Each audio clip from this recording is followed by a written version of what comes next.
Back in the 1940s, those climbing out of the P-40 were war heroes, barely old enough to drink. But now, it's just average, everyday citizens bringing living history to your backyard.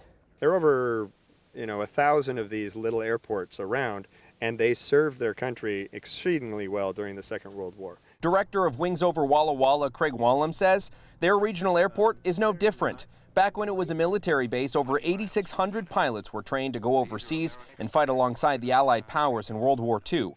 In honor of those who fought, Wings Over Walla Walla brought in a P-40 Kitty Hawk and an AT-6 Texan. It's about being close up and personal. And you can't be closer than the cockpit.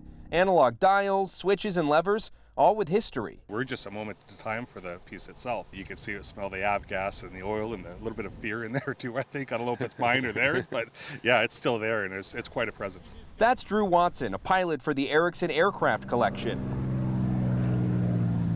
He landed in the P-40 that coincidentally fought under the banner of his country's flag. It was served with the Canadian Air Forces in the RCAF, and it has combat history in the Aleutian Islands, so that's very up off the coast of Alaska. That's part of my own history.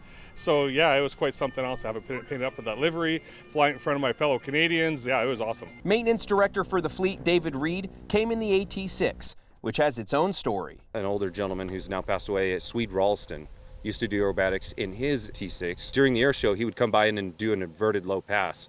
And so that's the reason why the name is upside down. And so Jack painted his T6, which is the one that you see behind me, in remembrance of Swede Ralston. Reed adding the move, indicative of the tight-knit community of pilots for these old birds. We invite other people to get in. It's not impossible, and it's all through hard work and dedication. You just got to show up and put in your time. Is that how you guys got into it? It's exactly how I get into it. I've been cleaning airplanes since I was a kid. These things.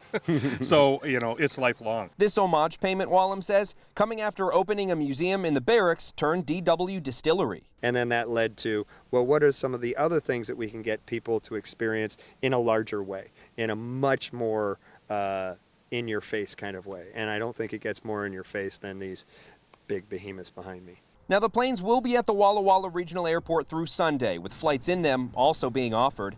It will set you back at least $1,000, though. For Keeper Action News, I'm Dave Furtado.